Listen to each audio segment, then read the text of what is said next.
In this video, I'm going to talk to you about two nucleus colonies. One that's thriving, one that's dead.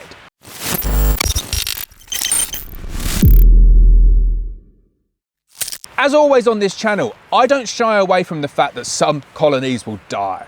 I don't cover it up, I talk to you about it, and I try and analyse why that colony is dead. It's useful for me, hopefully it's useful for you.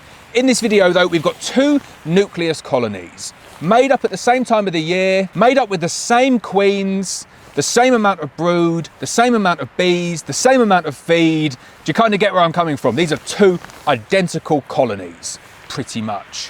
One of them's thriving, pretty much filling up that box now. One of them's dead. Not going to pull out any frames, but we'll get in, we'll take the covers off, we'll look in from the top, and then we'll do an autopsy on this colony here. This video is not a drone laying queen failure. Something a little bit sinister is going on inside. We're going to take a really good in-depth look into that. So this is the colony that's looking really good. It's about 6 or 7 degrees here today. The bees have come out and they're saying hello, and the entrance wheel looks reasonably okay.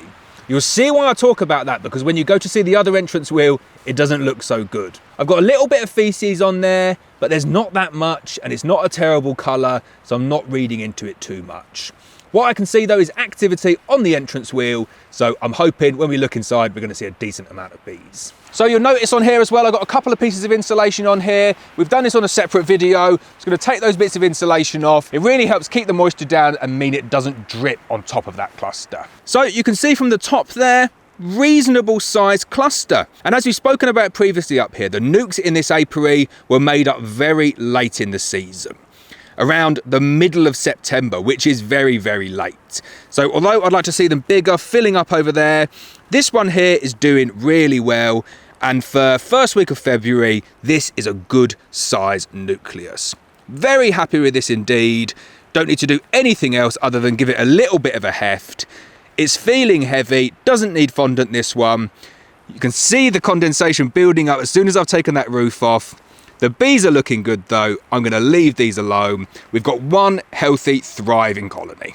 Right, let's go and take a look at the colony that's not looking so good. Starting off with the entrance wheel. So even from far away, you can see it. Look at the state of that entrance wheel. That is not what we want to see.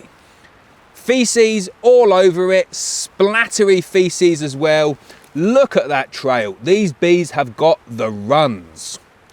Never a good sign for the bees to have such a bad case of dysentery, especially this time of the year. Whenever I see this on a colony, I always get really worried.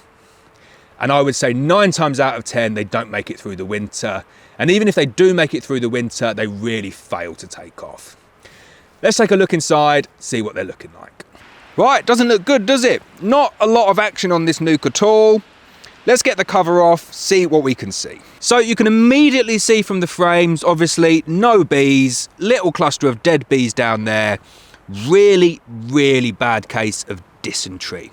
You can see it on the tops of the frames. We've seen it in front of the hive as well. Got a few slugs taking us for a bit of a ride, but I wouldn't read anything into that. This colony here is not in a good way. Let's get in, pull out some frames. So beekeeping is never, ever straightforward. I've gone into this colony here thinking there's a really bad case of dysentery, potentially Nosema as well. Obviously, you can have dysentery without it being Nosema, but you rarely get a bad case of Nosema without signs of dysentery. The only way to prove that it's Nosema is to get it under a microscope. But to be honest, I don't bother doing that because I'll just treat it as if it is. And I'll talk to you a little bit at the end of this video as to what I'm going to do with these leftover frames. However, the plot does thicken a little bit. You look along here, very bad case of dysentery. What do you think killed this colony here? Was it Nosema? Was it the fact they just weren't very well? Are they eating something that's really put them off? Or is there something else going on? Just looking again here, this is a classic sign of dysentery when you see it across the frames here. The bees weren't well and they had dysentery. We can definitely say that. I don't think that's what's killed this colony.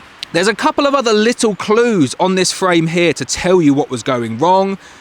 You've got capped stores over there and you've got a lot of uncapped stores. As I said before, whenever the feeders aren't empty or the frames aren't fully capped over, I always get a little bit worried. In this case, the feeder was emptied, but along the frames, there's quite a lot of open stores. You look inside the beehive here, again, very, very bad dysentery on the walls. Without a doubt, there was something wrong with this colony. But let's take a look at some of the other frames as well and see if we can see anything else. And there we have it. It was not just dysentery that killed this colony. There is a poorly mated queen involved as well. Is it a late season supersedure? Must be something like that. Or did the queen just run out of the good stuff and turn drone laying? Could be that as well. This does happen, unfortunately. This is just what happens with bees. Queen mating is not an exact science, and sometimes they look booming going into winter, as all of the nucs did up here. Every single nuc in this apiary had 6 frames of bees going into winter, and they looked healthy. And then this one here, they've turned drone laying, they've got a bad case of dysentery, and they have died. So what are we going to do with this colony then? They're clearly dead, they've clearly got dysentery, and they probably died as well because there was a drone laying queen. Would they have survived if there wasn't a drone laying queen in there? I don't know. And did the fact that there was a drone laying queen in there contribute to the dysentery that we're seeing, which meant that the bees couldn't maintain temperature, so they were less likely to fly out and go and do their number 2 somewhere else? I reckon even with a fully mated queen in there, something was going wrong. What I'm going to tell you now is what I would do with a nucleus colony like this, because this is a disease risk. Whatever anybody says, this really can spread disease. If that's got Nosema in there, it's got honey in there, the bees are going to go in, they're going to rob that out, and then we're in big, big trouble. So all I'm going to do here, I'm just going to close that colony up, and I'm going to go and take it somewhere where the bees can't rob it. In a big batch early on in the season, I'll take those frames out, I'll melt them completely down, I'll recover the wax. Obviously, we don't want to touch that honey for human consumption. Definitely don't want to touch it for bee consumption either. But the wax in there is reusable, and once you've sterilised the frames, you can reuse the frames. And then in order to reuse that box as well, you need to sterilise that box. If you want to see another video on me sterilising poly equipment like this, because it can be a little bit difficult, check out this video here where I sterilise using a big 200 litre drum.